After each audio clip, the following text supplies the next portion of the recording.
El tema de esta mañana se llama discípulos o creyentes. Tal vez hemos visto ambas palabras como sinónimos, pero no son sinónimos. Hay una gran diferencia entre lo que es un discípulo y lo que es un creyente. Hace poco, leyendo algunas notas de los hermanos del grupo de pastores donde trabajo, habían ciertos datos que nos llamaban la atención. Tenemos estadísticas del crecimiento de la iglesia, no solo en Guatemala, sino en muchos países, donde puede observarse cada día más y más personas que están pidiendo al Evangelio. Y cada día las iglesias son más grandes, no solo aquí en Guatemala, sino en otros países, y hay mayor poder económico, mayor tecnología para llevar la palabra. Sin embargo, es interesante ver el fenómeno del contraste, que no obstante el crecimiento de las iglesias y la cantidad de personas, los índices de delincuencia, de criminalidad, están al revés de las tasas de crecimiento de la iglesia. O sea que no es un neutro, no es un neutralizador el crecimiento del número de la iglesia con respecto a lo que está pasando en la vida de nuestros pueblos. Tenemos violencia, tenemos asesinatos, tenemos tantas situaciones. Solo en lo que es la parte de El Salvador, Honduras y Guatemala, que le llaman el Triángulo Norte, tenemos un país, tenemos 3 países que están entre la lista de los de más alta tasa de homicidios por persona. Entonces es más peligroso, según las estadísticas, vivir en un país como Honduras que vivir en Irán. Imagínense cómo la situación nos lleva a esto. Y Billy Graham dijo algo muy importante hace años. Dijo que un 10% era traer creyentes a la iglesia, pero que el otro 90% era formar discípulos. Y ese es el problema que tenemos. Tenemos muchos creyentes, pero no tenemos muchos discípulos. ¿Y cuál es la diferencia? Vamos a estarla viendo a través de unos pasajes. Este es un mensaje que va a durar varias semanas, pero que es bien importante que llame también a nuestra reflexión en qué posición estamos. ¿Somos solo creyentes o somos realmente discípulos? En Mateo capítulo 28, verso 18, antes de que Jesús partiera, dice la palabra que se acercó a los discípulos y les habló diciendo: toda potestad me es dada en el cielo y en la tierra.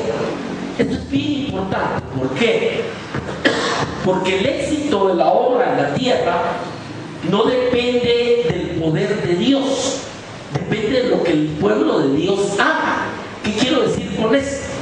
El Señor tiene todo el poder. O sea, el enemigo no tiene la capacidad de decirle: no, yo no dejo crecer tu iglesia. La ha atacado por siglos de siglos, de una y mil maneras más, mezclándola, haciendo de todo, pero nunca la ha podido parar. ¿Por qué? Porque toda potestad, dijo el Señor, me es dada en los cielos y en la tierra.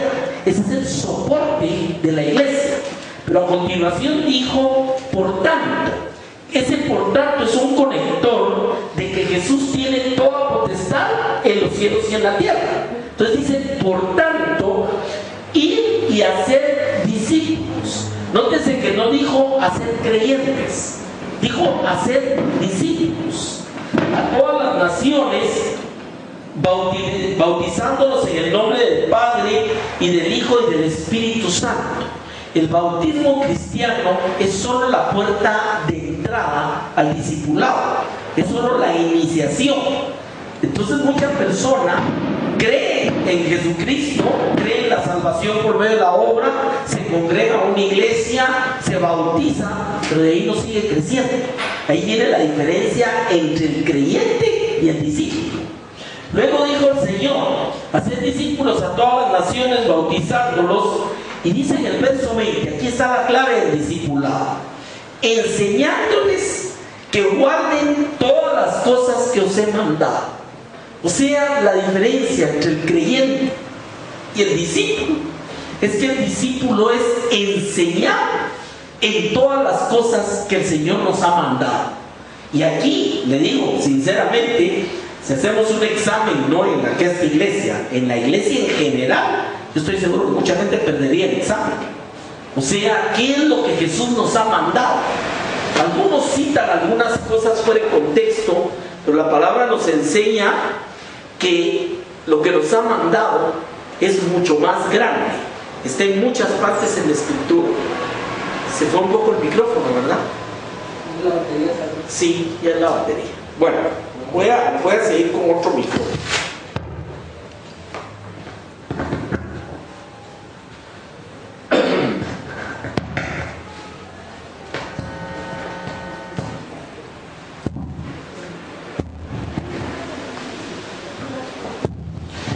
O sea, enseñándoles que guarden todas las cosas que os he mandado.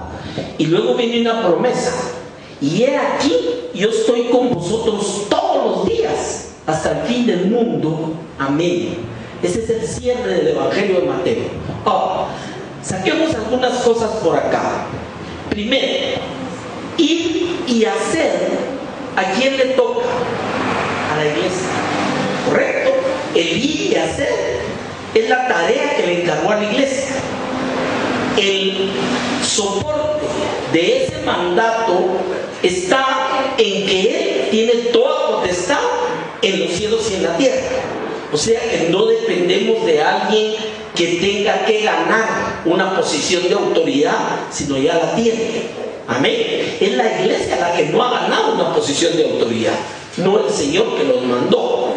Luego dice hacer discípulos. Decíamos que el discípulo es aquel que es no solo bautizado, sino sobre todo es enseñado en todas las cosas que el Señor nos ha mandado.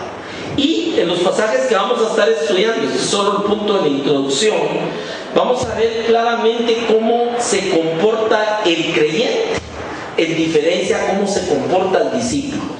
Y ahí es donde podemos ir sacando una medida de en qué posición o en qué punto de transferencia entre creyentes y discípulos estamos. Casi siempre en las iglesias hablamos de los de la foto.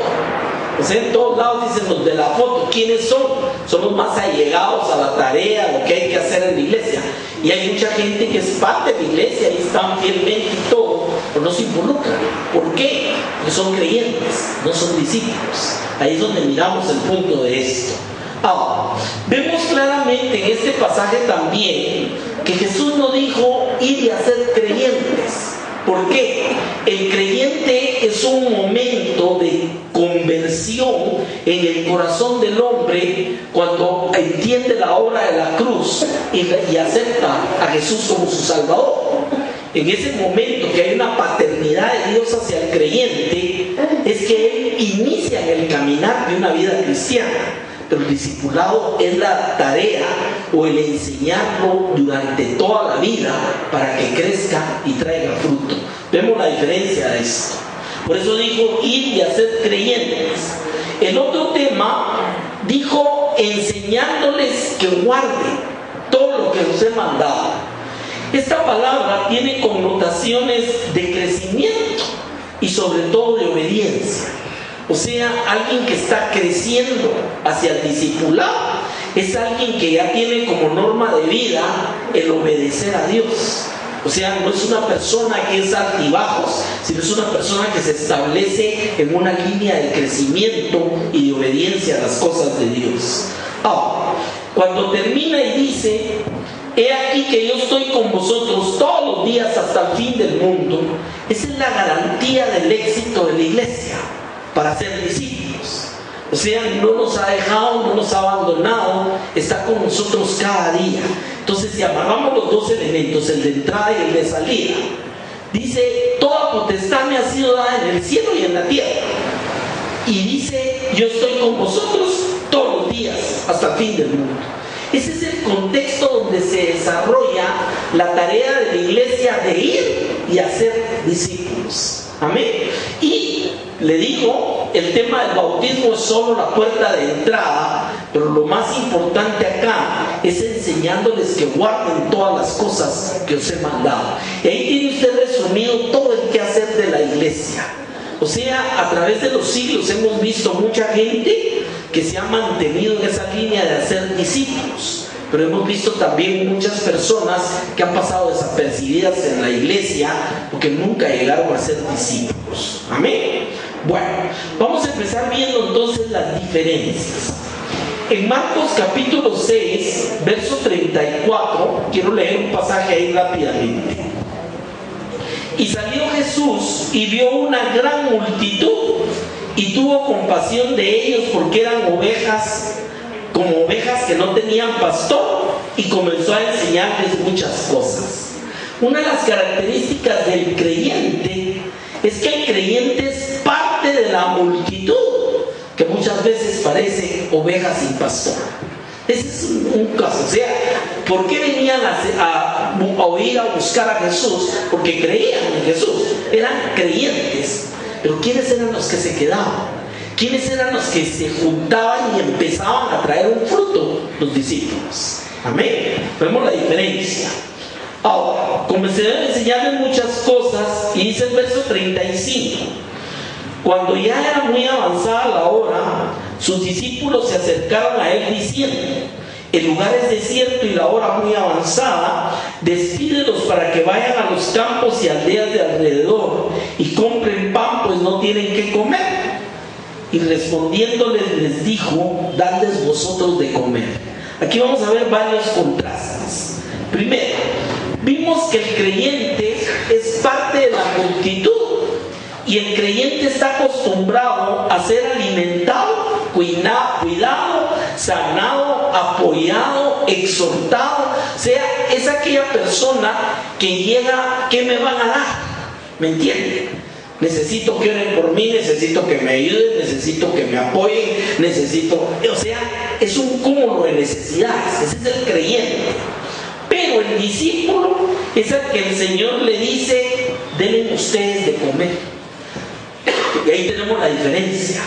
O sea, el discípulo, o los discípulos que estaban con Jesús, recibieron la orden de darle de comer a los demás.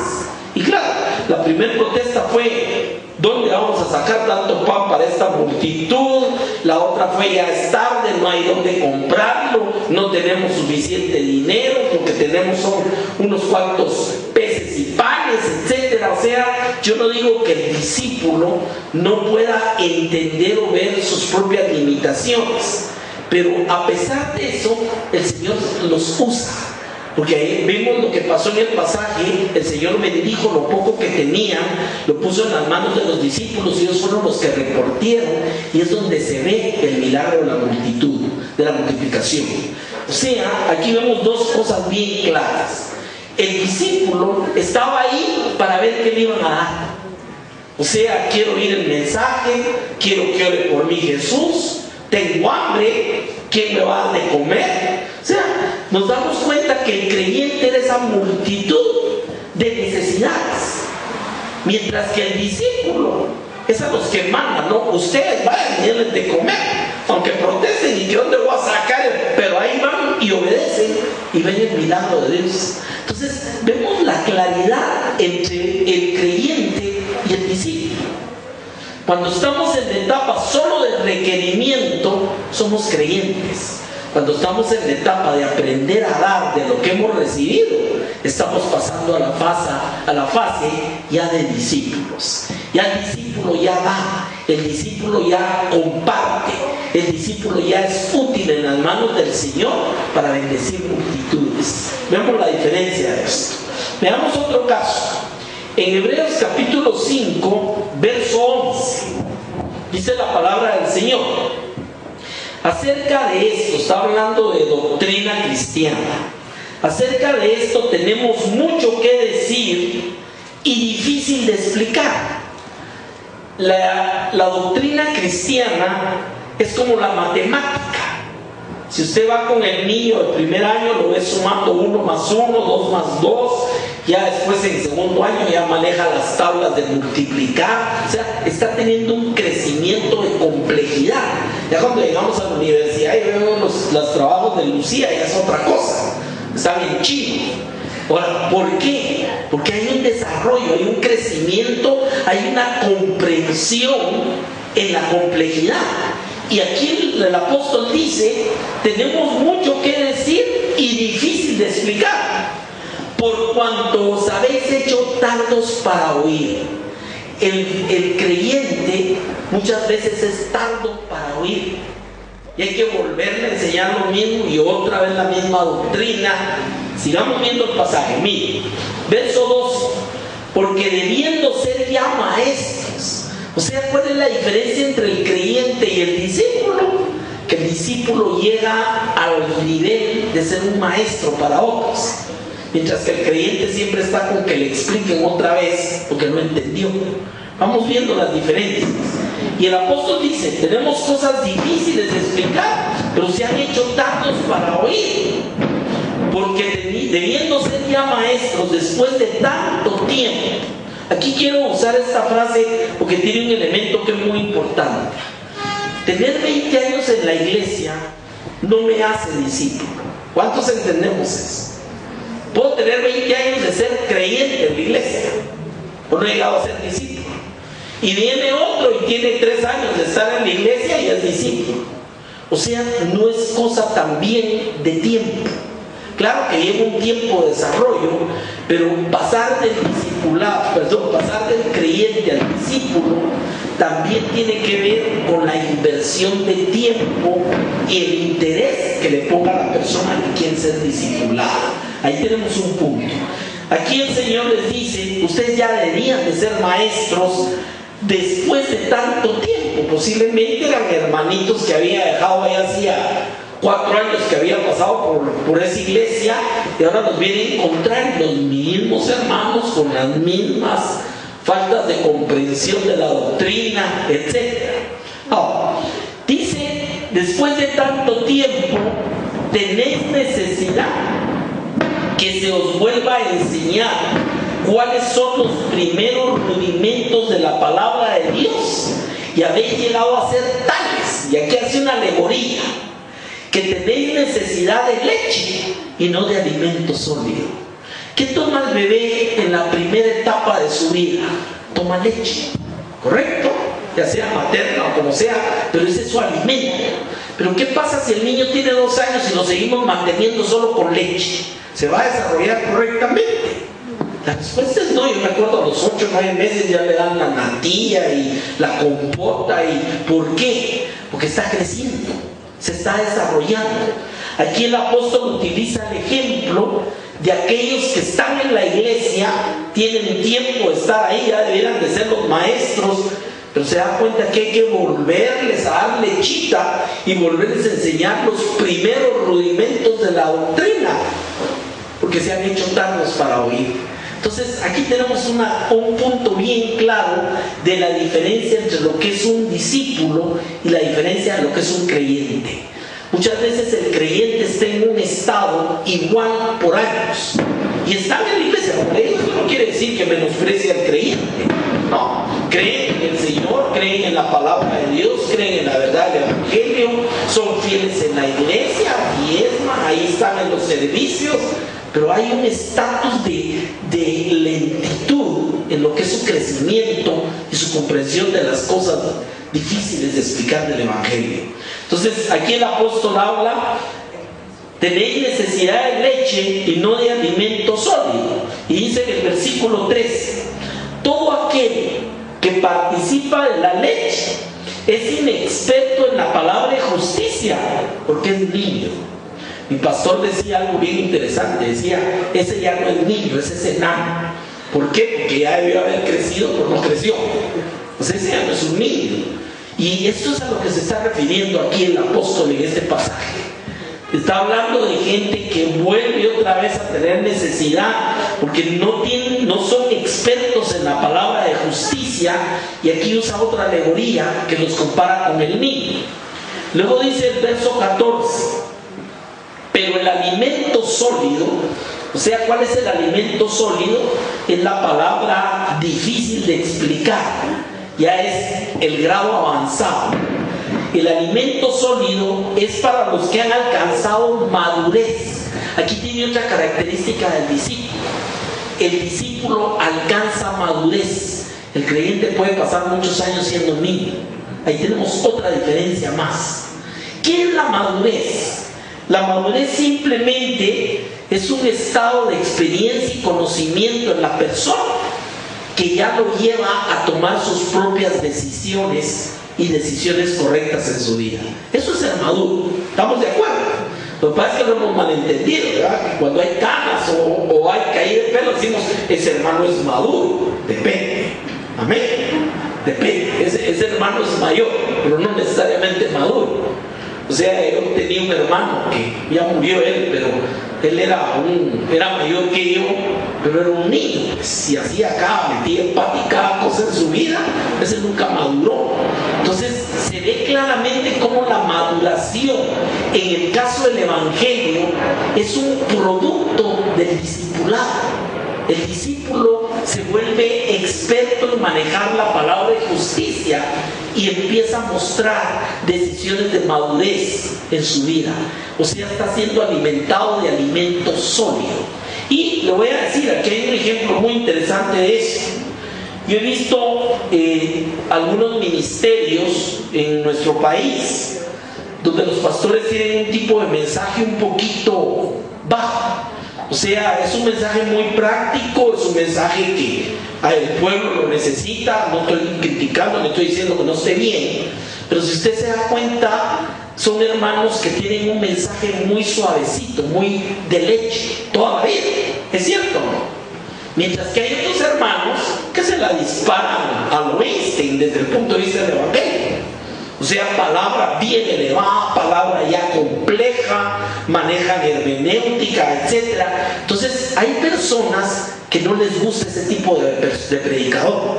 Dicen, no, es que el hermano yo no le entiendo a saber qué es lo que quiere decir. Ese es un lado, ese es un indicador que seguimos siendo creyentes, no discípulos. ¿Por qué? Porque hay una etapa en nuestra vida que ese mensaje suave, esa leche es necesaria, pero no es para toda la vida. Tenemos que alcanzar niveles donde ya comprendemos cuál es la profundidad de la palabra de Dios. Amén. Ok, ahí vimos claramente esto. Dice el verso 14, el alimento sólido es para los que han alcanzado madurez. Y oiga esto, que es una característica del discípulo. Para los que por el uso tienen los sentidos ejercitados en el discernimiento del bien y el mal. El discípulo tiene tal grado de crecimiento que inmediatamente va a saber si algo es bueno o malo. ¿Me entiende el punto?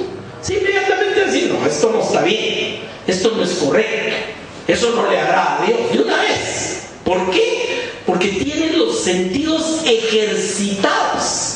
Dice Pablo aquí en la epístola, no dice que sea Pablo, pero yo creo que es Pablo. Dice, tienen los sentidos ejercitados en el discernimiento.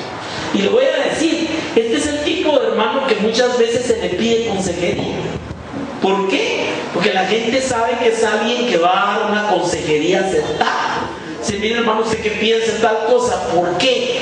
Porque son discípulos.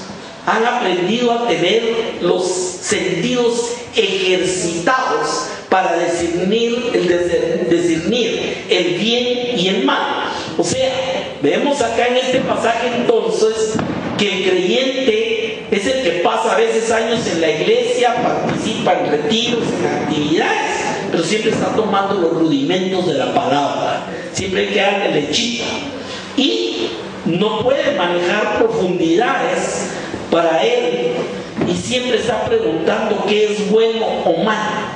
Mire, hay hermanos que todavía están preguntando. A mí nunca se me olvida, tuvimos un caso en el Instituto Bíblico, un hermano que pasó los 2 años de instituto y de repente fue a parar en una iglesia no muy reconocida, que digamos, voy a reservarme el nombre.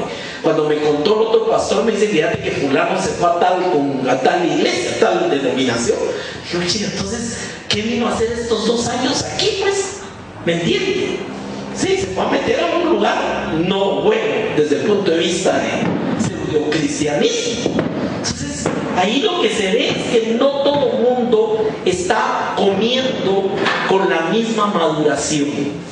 O sea, a veces la palabra que se da es para todo el pueblo. Por eso se trata también de manejar un mensaje que sea término también. A veces hay algunas profundidades, pero se trata de manejar término. Incluso el evangelista maneja un tema más suavecito, porque está llegando a personas que apenas están empezando a oír hablar del evangelio. Pero en todo ese camino, por eso cuando lo vemos, ¿qué es lo que nos dice la palabra? Que el Señor puso en la iglesia, por ejemplo, pastores. El pastor es el que cuida la congregación y la alimenta y supervisa, que está creciendo, pero es permanente. El evangelista es el que lleva el mensaje suave, el mensaje de invitación, el mensaje que confronta para que la persona tome una decisión y luego se va. Y ahí tiene la tarea del maestro, que el maestro es coayudante del pastor, puede ser pastor maestro, para conformar ese crecimiento de la sana doctrina en el pueblo. ¿Y quién es el apóstol entonces? El apóstol es el que simplemente llega y funciona en todos los ministerios, en un lugar hasta que establece una iglesia, luego levanta siervos que se van a hacer cargo de la iglesia y se va para otro lado. O sea, a veces no hemos entendido cuáles son las funciones de esos 5 dedos de la mano de Dios para formar a la iglesia. Pero por eso dice apóstoles, profetas, evangelistas, maestros, y ¿quién es el otro? Y profetas. El profeta ya es otro tipo de ministerio. Ahora, vemos acá entonces, solo en estos pocos versículos, ¿cuál es esa diferencia? Trayendo el pasaje anterior vimos que el discípulo viene a ver en qué puede ayudar, qué es lo que puede dar, y se vuelve un instrumento en la mano de Dios. Mientras que el creyente es la multitud que viene a ver qué me van a dar. Y si no le dan algo bueno, entonces lo voy a otro lado. Todavía no es más. En el tema del nivel doctrinal, el discípulo tiene ya discernimiento, tiene ejercitado los sentidos en discernir lo que es bien y es mal, y es una persona que ya tiene alimento sólido, y es una persona lógicamente que tiene un grado de crecimiento, que ya es un maestro de los demás. Eso es que el apóstol les dice: ustedes debiendo ser ya maestros, no den cuenta que tienen que volverles a enseñar los rudimentos de la ley de Dios. Bueno, ahí tenemos otro tipo de diferencia. Vamos a ver uno que es bien interesante. Primera de Samuel, capítulo 1. Vamos a empezar leyendo en el verso 23. Y Elcana, su marido, le respondió, esto es a Ana, ¿se acuerda de Ana? Algo que bien te parezca, quédate hasta que lo destete. ¿Se acuerda que Ana llegó a pedir por un niño? Ella era estéril y el Señor le concedió ese niño, que fue el gran profeta Samuel. Entonces le dice su esposo: quédate con el niño hasta que lo destetes, solamente que cumpla Jehová su palabra. Y se quedó la mujer y lo crió hasta que lo destetó. O sea, esa etapa de la leche. Después que lo hubo destetado, lo llevó consigo, y dice en el capítulo 2 y verso 11, siempre 1 Samuel, y Elcana se volvió a su casa en Ramá, y el niño ministraba a Jehová delante del sacerdote Elí. O sea, Samuel es un caso clásico, que no fue llamado solo para ser un creyente, sino fue llamado para ser un discípulo, y un discípulo que dio tremendo fruto como profeta. La vida de Samuel, en todo lo que nos narra la palabra, nos enseña la transición del niño que es destetado y está bajo la tutela de su madre, y el joven que aprende a ministrar delante del Señor. Cuando la mamá lo dejó, él empezó a ministrar delante de Dios. Es más, Dios ya no le hablaba al profeta, al sacerdote, sino era a Samuel que le daba palabras. ¿Se recuerda de eso? Entonces ahí vemos la transición exacta. Hay un periodo de destete. Pero aquí voy a referirme a algo que siempre me da chiste. Dentro de la familia había alguien que le daba mamar al bebé hasta los 2 años. La molestamos, porque imagínense, el bebé todavía quería su teta.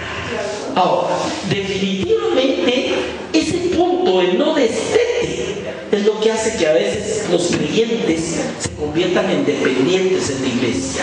Amén. ¿Por qué? Porque a veces la misma congregación los mantiene en un estatus de leche. Entonces, el hermano nunca puede, él no tiene tiempo, él está cansado, él no puede dar nada. Entonces, lo mantienen ahí, en el centro de la iglesia y todo, y claro, no lo va a despreciar ni nada, pero él mismo no aprende a ser discípulo. ¿Me entiende el punto de esto? Vamos con otro pasaje que nos muestra muy claro esto. Libro de Números, capítulo 14, verso 1. ¿Cuál es el contexto de este pasaje? ¿Se acuerda que Moisés había enviado a varios espías a ver la tierra que Dios les había prometido, y aquellos habían regresado y habían dicho que sí, la tierra era muy buena y todo, pero que ellos eran como langostas, que habían gigantes, que ellos no podían hacer nada ahí, mientras que solo 2 fueron los que dijeron no sean rebeldes a nuestro Dios, y Él nos dijo, Él nos lo va a entregar. O sea que es una lucha entre 10 personas que vieron lo mismo y 2 que, habiendo visto lo mismo, reaccionan de una manera diferente. Y aquí tenemos otro ejemplo. Regularmente el creyente muchas veces responde como respondió el pueblo. Era un pueblo de Dios, los había sacado, les había prometido la tierra prometida, todo. Tenían las promesas, dice en el libro de Hebreos. Pero ¿qué hicieron cuando vieron que había que tener una lucha y había que aferrarse a lo que Dios había dicho? En ese momento ya no quieren nada. Y miren lo que dice Números 14:1. Entonces toda la congregación gritó y dio voces, y el pueblo lloró aquella noche. Ahora, ¿eran discípulos o eran creyentes, hermano? Eran creyentes. Claro que creían en el Señor, miraban la nube, todo. Habían visto la gloria del Señor que los sacó. Pero al ser confrontados con el momento de la prueba, ahí es donde se ve la inmadurez. Ahí se ve que son creyentes, no han llegado a ser discípulos. Y le voy a decir, este pasaje nos ilustra muy bien una iglesia actual que se queja, que llora, y muchas veces la gente hasta echa para atrás. ¿Por qué? Porque no son discípulos, son creyentes. Amén. El creyente no es capaz de confrontar a los David, a los Goliaths, no es capaz de confrontar a los gigantes y los muros amurallados, sino que lo ve por lo más fácil. O sea, si no me llevaron, me trajeron y me dieron, entonces me voy, sea pecho para atrás. Ese es el punto de lo que hicieron. Dice que la congregación gritó y dio voces, y el pueblo lloró aquella noche, y se quejaron contra Moisés y Aarón todos los hijos de Israel. Esa queja es una característica del creyente, no del discípulo. Amén. Y durante todos los años que estuvieron en el desierto, ya la vez pasada les di un estudio de eso, se quejaban de todo, que no hay agua, que el sol, que ya nos aburrió el maná, todo les caía mal. ¿Por qué? Porque eran creyentes, no eran discípulos. Habían discípulos ahí, porque gente como Caleb y Josué, esos tenían el perfil de un discípulo ya, era otra la mentalidad frente a la situación. Ahora, se quejaban contra Moisés y Aarón, todos los hijos de Israel. Y oiga esto, hermano, porque esta es una característica bien tremenda del que es creyente, no discípulo. Dice, y les dijo toda la multitud: ojalá muriéramos en la tierra de Egipto o en este desierto, ojalá muriéramos. O sea, el creyente llega a etapas en su vida que dice: yo para qué estoy aquí, yo mejor me debería morir. ¿Entiendes? El discípulo no. El discípulo se sacude, se levanta y va para adelante, porque el Señor está conmigo. Pero vemos la diferencia de esto.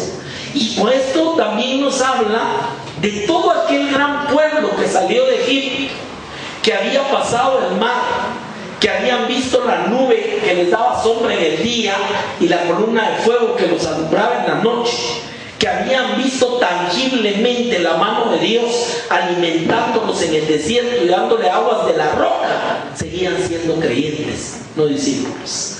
Porque a la primera que los enfrentan con una situación, ¿qué es lo que quieren? Mejor me muero, mejor regresemos. ¿Para qué nos trajo aquí Moisés? Que ahora la culpa la tenía el liderazgo.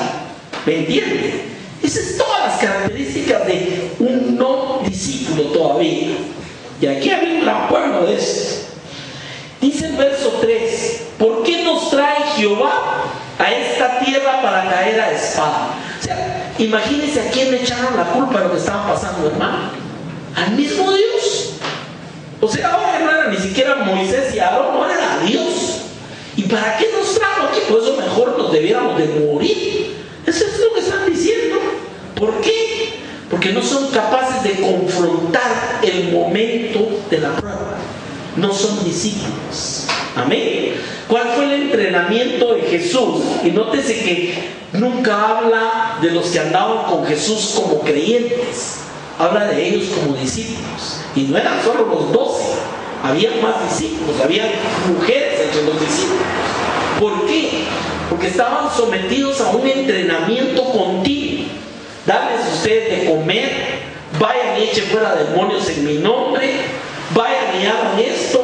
O sea, eso es un entrenamiento. Eso no era para toda la multitud que seguía. Porque, hermano, hay una palabra por ahí muy interesante, un historiador, donde dice que la multitud que aclamó a Jesús el día que entró en Jerusalén fueron los mismitos que fueron a decir crucifíquenlo a los pocos días. ¿Por qué? Porque la multitud llevaba por cualquier empujón de gente, ¿me entiendes? Y esa es otra de las características acá. Hay un pasaje en el libro de los Hechos que nos habla muy claro de esto. Cuando Pablo llega a predicar, creo que era en Éfeso, y los que hacían ahí, habían unos escultores que hacían unos templitos de Diana, que era la diosa de los efesios. Y cuando llegó a predicar y dijo que los dioses no son los que viven en templos hechos de mano ni nada, se enojaron. Pero dice que se levantó una revuelta que durante muchas horas estuvo protestando. Y ahí hay una característica, eso está en el libro de los Hechos, porque dice que muchos de ellos ni sabían qué era lo que estaban, por lo que estaban peleando. Y ese es el inicio. La multitud muchas veces, las multitudes a veces son, incluso dentro de la iglesia, muchas veces se unen o se vuelven parte de una protesta de esto o lo otro sin ni siquiera entender por qué. Y eso es lo que vemos acá. Ahora, sigamos viendo acá. ¿Para qué nos trae Jehová a esta tierra? Para caer espada y que nuestras mujeres y nuestros niños sean presa. Y oiga, ¿no sería mejor volvernos a Egipto? ¿Qué es una característica del discipulado? Jesús dijo que el que pone la mano en el arado y mira para atrás no es digno de ser su discípulo. ¿Se acuerda de eso? ¿Por qué? Porque hay situaciones en la vida difíciles durante la vida cristiana, pero nunca debemos caer en el error o en la tentación de querer regresar. Yo digo gente que a veces dice, no mires que a mí me iba mejor cuando estaba en el mundo. No sé qué están diciendo con eso.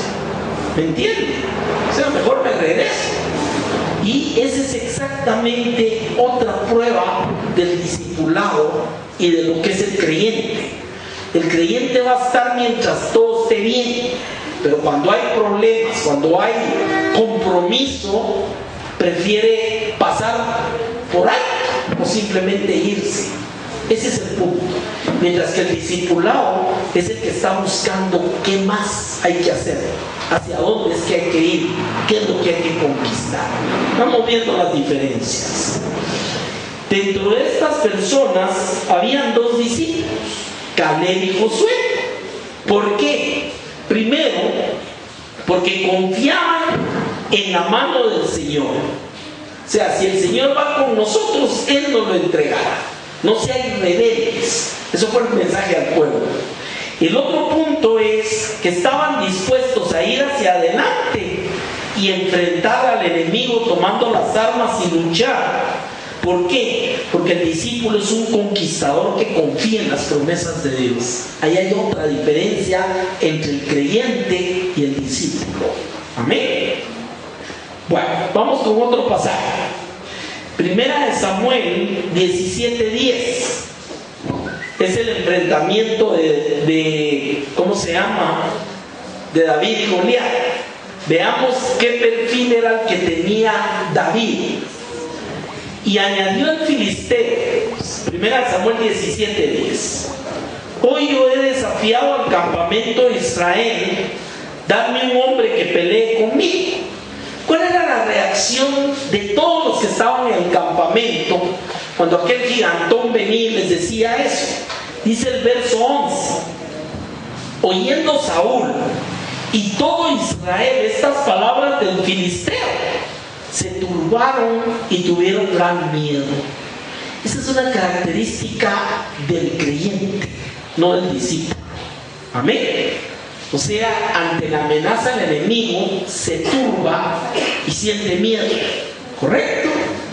Luego dice en el versículo 28: oyéndole hablar Eliab, hermano de David, el hermano mayor, cuando David dijo que yo voy a ir, voy a enfrentarlo, etc., se encendió en ira contra David y dijo: ¿para qué has descendido acá, donde estaba el campamento, y a quién has dejado aquellas pocas ovejas en el desierto? Porque sabía que era el que cuidaba las ovejas del papá.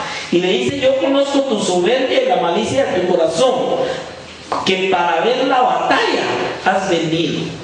¿Qué nos enseña esto?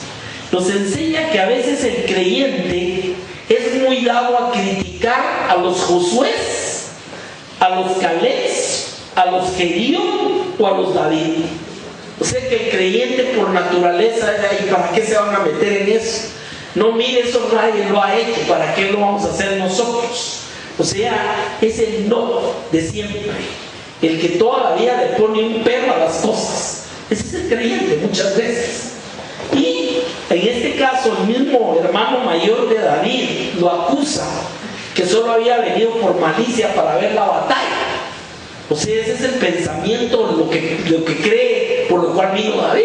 Pero David está respondiendo de otra manera muy distinta ante la amenaza del ¿cómo se llama? Del gigante. Dice en el verso 33, todo está en 1 Samuel 17. Dijo Saúl era el rey, dijo Saúl a David: no podrás tú ir contra aquel filisteo para pelear con él, porque tú eres muchacho y eres un hombre de guerra desde su juventud. Aquí tenemos otra vez el dibujo del creyente. El creyente solo sirve a veces para desanimar y ver lo negativo y el por qué no se puede. O sea, el rey lo que le dice es: si tú vas a ir conmigo, tú no vas a poder. Tú eres joven, él es un guerrero, y tú desde su juventud has sido guerrero, entonces un patojo, se caleche, o sea, no vas a poder. Muchas veces en las iglesias el creyente es el primer estorbo para que los discípulos hagan la obra que deben de hacer. Amén. Porque son los que, eso no se puede, mire, para eso no tenemos. ¿Y cómo lo van a hacer? Voy a ver según vaya la cosa y yo tal vez ayudo, pero nunca va a ayudar. O sea, son elementos de esto. Dice el verso 34, siempre en 1 Samuel 17. David respondió a Saúl, oiga la respuesta: tu siervo era pastor de las ovejas de su padre, y cuando venía un león o un oso tomaba algún cordero de la manada, salía yo tras él y lo hería y lo libraba de su boca, y si se levantaba contra mí, yo le echaba mano en la quijada y lo hería y lo mataba. Y oiga, este versículo es muy lindo, el 36. Fuese león, fuese oso, tu siervo lo mataba. El discípulo es la persona que ya tiene experiencia de lidiar con leones y osos. Amén. O sea que ya su vivencia del Dios vivo va más allá de una sola sección del creyente. Ya es una vida donde da testimonio que Dios lo ha sabido librar ya de otras iguales. Y eso es lo que le dice David. No, mira, tú dices que yo no puedo ir, pero cuando yo estoy cuidando las ovejas, viene el león, viene el oso y arrebata oveja, y yo salgo detrás y se la quito de las fauces a la oveja o al león. O sea, ya es una experiencia, porque hay un detalle aquí muy interesante. Dice: fuese león, fuese oso, tu siervo lo mataba, y este filisteo incircunciso será como uno de ellos, porque ha provocado al ejército del Dios viviente. O sea, vemos la gran diferencia entre todos los guerreros y el propio Saúl, el mismo hermano de David, y David respecto al mismo problema. Es donde se ve claro quién es discípulo y quién es creyente. ¿Cuál fue la reacción de todos los que estaban ahí? Tenían miedo, no querían meterse en problemas con el gigantón, salían despavoridos huyendo, y cuando alguien se atreve a decir yo voy a ir, voy a pelear, no se alegra, qué bueno, gloria a Dios, tenemos aquí a alguien. No, te empiezan a decir, no, tú lo que veniste a ver que miras ahí, nada más. Y el propio rey le dice, no, tú no vas a poder, si él es un guerrero desde su juventud. O sea, vemos toda la lluvia de que tiene el que no tiene la misma visión y la misma perspectiva de las situaciones con Dios. Es exactamente lo mismo. No hay una visión. Ahora, en el caso de David, dice el verso 37, añadió David, Jehová, que me ha librado de las garras del león y de las garras del oso, él también me librará de la mano de este filisteo. Y dijo Saúl a David, ve y Jehová esté contigo. O sea que al final le digo, bueno, estás metido en que vas a poder andar pues. Pero ¿usted cree que en algún momento el propio Samuel creyó que David iba a ser capaz de ganar esa batalla? No. O sea que muchas veces el creyente dice, pues si quieren háganlo, pero yo sé que al final no se va a poder. Eso es lo que dicen, ¿no? Los 10 que fueron a ver la tierra prometida regresaron. Miren, y está todo muy bonito, pero no se puede. ¿Por qué? Porque hay gigantes. Nosotros somos como langostas. Tienen ciudades amuralladas hasta el cielo. Ahí no podemos. Mejor regresemos. Esa es la actitud del creyente. Mientras que el discípulo, si Dios es con nosotros, ¿quién contra nosotros? El discípulo sabe que no es con ejército ni con escudo, sino con el Espíritu de Dios. Es otra visión de las situaciones. Las circunstancias de todos los pasajes que hemos visto, que no hemos terminado, vamos a seguir la otra semana, pero las circunstancias son las mismas. La diferencia es que los ojos del creyente no miran igual que los ojos del discípulo. ¿Y por qué? Porque no ha crecido, porque se ha detenido, porque está tomando leche, entonces no tiene la suficiente fuerza para ello. Amén. Vamos a ver.